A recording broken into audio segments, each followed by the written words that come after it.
अस्सलाम वालेकुम नाजरीन, मैं हूं कुर्बान bullet. Supreme court of Pakistan का बड़ा फैसला आ गया। परवेज इलाही पंजाब के वजीर आला बन गए, हमजा शहबाज फारिग हो गए। सुप्रीम कोर्ट का ये हुक्म है कि पंजाब के गवर्नर बलीगुर रहमान 11:30 बजे से पहले परवेज इलाही से वजारत आला का हलफ ले ले। अगर ऐसा नहीं होता तो फिर सदर पाकिस्तान डॉक्टर आरिफ अलवी चौधरी परवेज इलाही से वजीर आला पंजाब का हल्फ लेंगे। बड़ा फैसला है। अब क्या होगा? क्या वफाक में मौजूदा हुकूमत कायम रहेगी या इत्तेहादी कुछ और फैसला करने जा रहे हैं?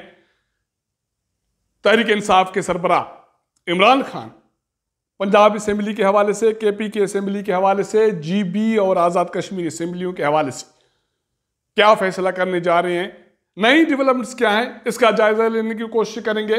जिन दोस्तों ने मेरा चैनल सब्सक्राइब नहीं किया या नए दोस्त देख रहे हैं तो सब्सक्राइब करें, वॉच करें, शेयर करें। कल चीफ जस्टिस ऑफ पाकिस्तान की सरबराही में जस्टिस एजाज हसन और मुनीब अख्तर पर मुश्तमिल 3 रुकनी बेंच ने हुक्मरान जमात और इत्तेहाद की तरफ से वजीर आला पंजाब के इंतखाबात के हवाले से फुल कोर्ट कायम करने की दरख्वास्त दी थी, जो सुप्रीम कोर्ट ऑफ पाकिस्तान ने रद्द कर दी। उसके बाद हुक्मरान इत्तेहाद और उसमें शामिल सियासी जमातें जिन्होंने सुप्रीम कोर्ट में इस केस के हवाले से फरीक बनने की दरखास्तें दी थी, उन्होंने बेंच की कार्रवाई का बायकाट किया। सुबह को पाकिस्तान पीपल्स पार्टी के वकील फारूक एच नायक, डिप्टी स्पीकर पंजाब असेंबली दोस्त मोहम्मद मजारी के वकील इरफान कादिर अदालत में पेश हुए और उन्होंने कहा कि वो इस अदालत की कार्रवाई का हिस्सा नहीं बनेगी। इरफान कादिर और बेंच के जजेस के दरमियान तलख कलामी हुई, तू मैं हुई और उसके बाद हुक्मरान इत्तेहाद और उसकी जो जमात के वकला थे वो अदालत की कार्रवाई से अलग हो गए, जिसके बाद परवेज इलाही के वकील ने दलाइल दिए और तकरीबन 2 बजे अदालत उज़्मा ने फैसला महफूज किया और ऐलान ये हुआ कि 5:45 बजे फैसला जारी किया जाएगा।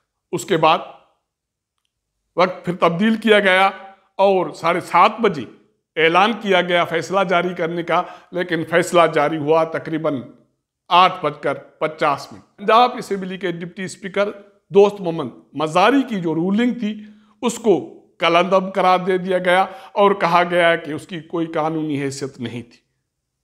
मजारी ने परवेज इलाही के 10 वोट खारिज कर दिए थे और हमजा शहबाज को वजीर आला डिक्लेयर किया था।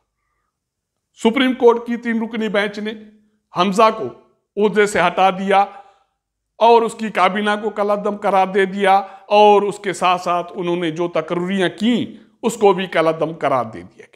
नए वजीर आला के हलफ के हवाले से फौरी हिदायत जारी हुई और पंजाब के गवर्नर को कहा कि 11:30 बजे से पहले वो नए वजीर आला से हलफ ले। अगर ऐसा नहीं होता तो सदर पाकिस्तान नए वजीर आला परवेज इलाही से हलफ लेंगे। तो ये काम तो हो गया। हुक्मरान जमात को, इत्तेहाद को दूसरा बड़ा झटका है।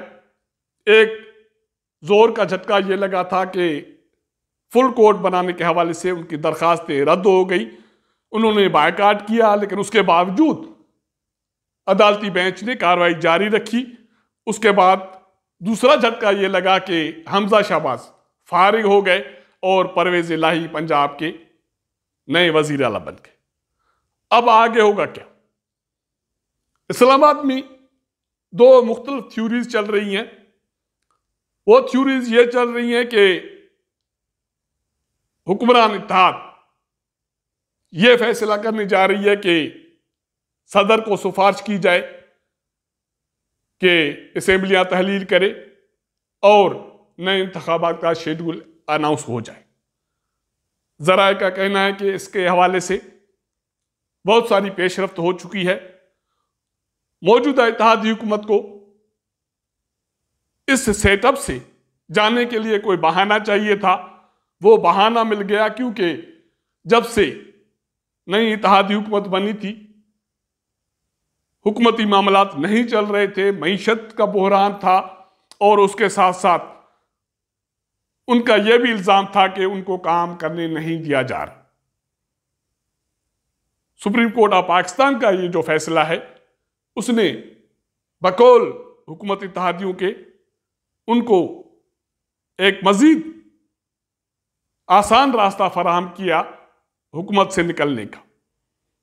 ज़राए का कहना है कि पहली थ्योरी के मुताबिक साबिक सदर आसिफ अली जरदारी भी इस सिलसिले में दुबई गए, क्योंकि उनसे हतमी मुज़ाकरात के लिए एक बड़ी शख्सियत भी दुबई पहुंच गई। और ज़राए का दावा है कि हुक्मरान इत्तेहाद नए इंतखाबात के लिए तैयार हो गई है। इंतखाबात अक्टूबर में होंगे या एक माह बाद, ये तो बाद में तय होगा। अगर ऐसा नहीं होता तो ज़राए कहते हैं कि इमरान खान, चौधरी परवेज इलाही इसके हवाले से एक सियासी मूव करेंगे। इस मूव की रोशनी में केपी के असेंबली, पंजाब असेंबली को डिसॉल्व किया जाएगा। आज़ाद कश्मीर और जीबी की असेंबलियां भी तोड़ी जाएंगी, जिससे एक आईनी और पार्लियामानी बहरान पैदा होगा। उसकी रोशनी भी मौजूदा वफाकी हुकूमत को इंतखाबात कराने ही पड़ेगी।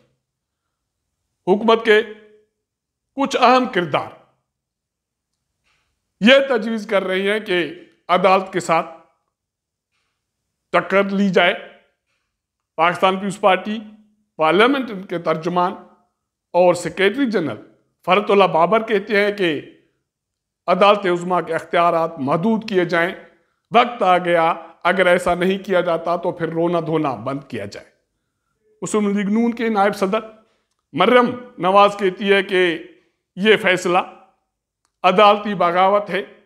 हुक्मरान इत्तेहाद को टक्कर लेनी चाहिए, डट जाना चाहिए, क्योंकि क़यादत इसी तरह बनती है।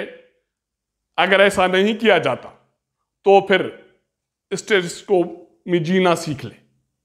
तो इस तरह चीफ जस्टिस की सरबराही में 3 रुकनी बेंच ने हुक्मरान इत्तेहाद को सियासी तौर पर फारिग कर दिया। पंजाब से उनकी हुकूमत फारिग हो गई और फुल कोर्ट बनाने के हवाले से भी उनका मौक़िफ़ फारिग हो गया। तो इसके बाद इत्तेहादी सियासी जमातें जिस वक्त हम प्रोग्राम कर रहे हैं सर जोड़ के बैठी हैं, वो क्या अनाउंस करती हैं वो तो बाद की बात है, लेकिन फिलहाल दिखाई ये दे रहा है कि मौजूदा निज़ाम अपने मंतकी अंजाम की तरफ जा रहा है। अब तक इतना। अगर हमारा ये व्लॉग आपको पसंद आए तो अपने दोस्तों के साथ ज़रूर शेयर कीजिएगा, अपना फीडबैक दीजिएगा। आपके साथ मुलाकात करेंगे अगले प्रोग्राम में। तब तक इजाज़त दीजिएगा। अल्लाह हाफ़िज़।